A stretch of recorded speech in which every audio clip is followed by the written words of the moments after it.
own spontaneous desire to serve Krishna in that way. You see? That's the difference. It's a decision that's made on his own determination. See?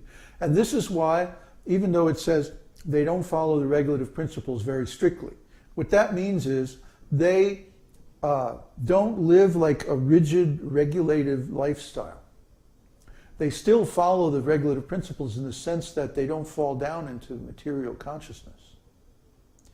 They don't commit sinful activities. They don't commit offenses either. Pure devotees. Raganuga Bhakti. They're already beyond that. They're already beyond the stage of anartha nivritti. So there are no offenses, there are no anarthas. No unwanted things in their character. They're very, very pure. But they want to go higher, they want to go further, they want to reach a more intense stage of love of Krishna. They take this on their own initiative. It's like they've already gone far enough, to earn liberation. They're not concerned with liberation. They're not concerned with stopping sinful activities or anything like that. They want to go farther. They want to go higher. They want to go to a more intense, more closer platform of relationship and service. So they make this great decision, this great vow, this great determination that I want to serve Krishna like this. And they approach Krishna like that, and they beg for that service. And then they study the great devotees in that particular mood for clues. See?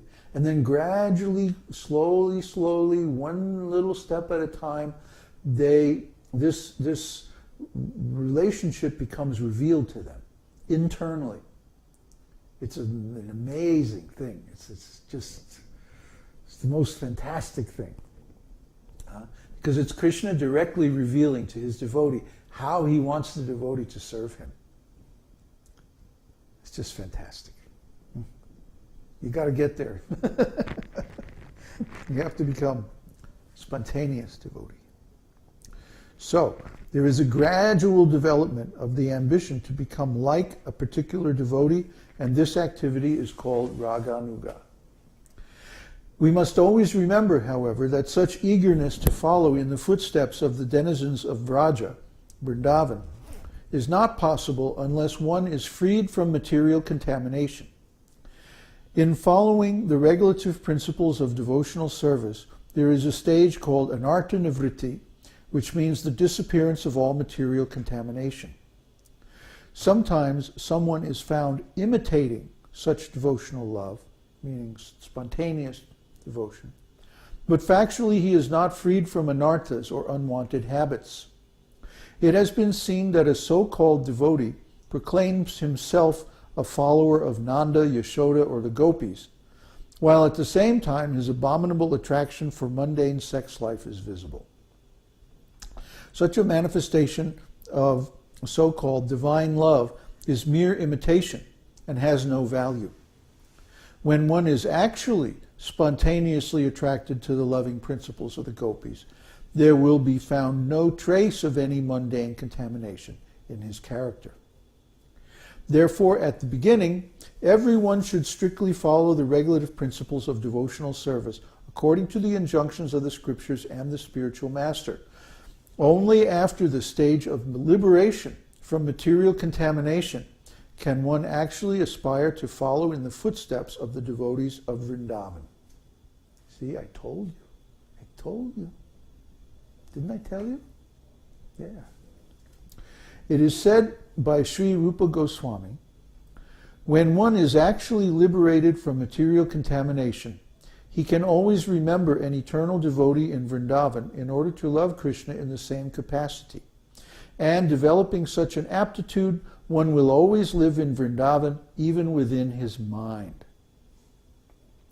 Lord Chaitanya is famous for saying,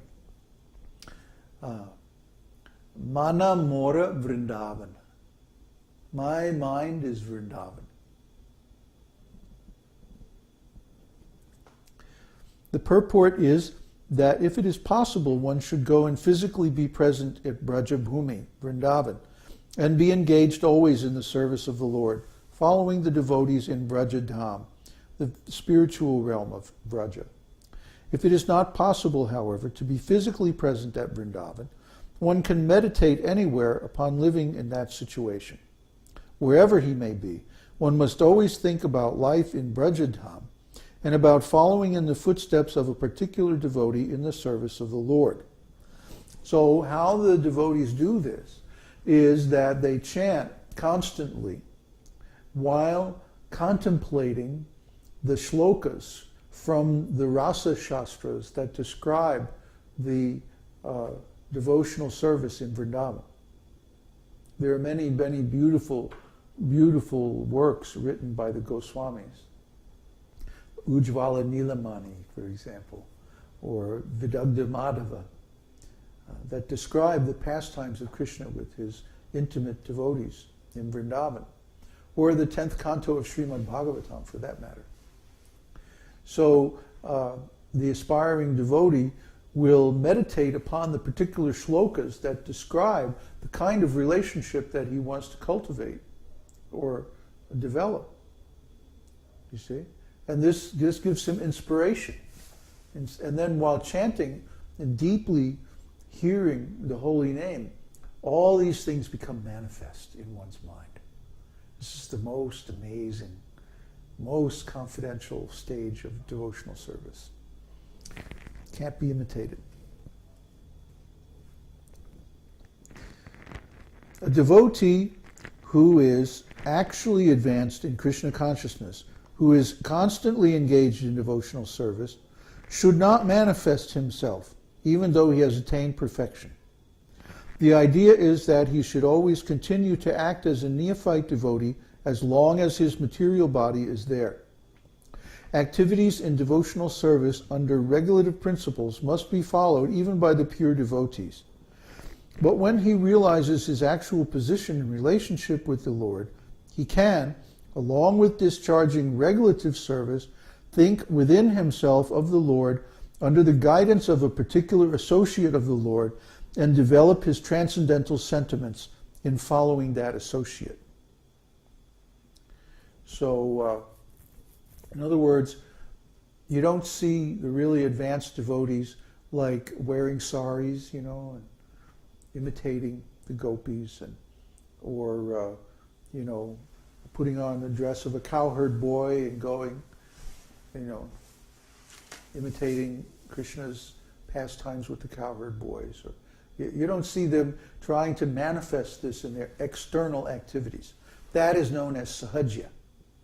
Sahajya means someone who takes this advanced devotional service as a very cheap thing, who simply thinks that the material body can actually manifest spiritual activities, which it can't.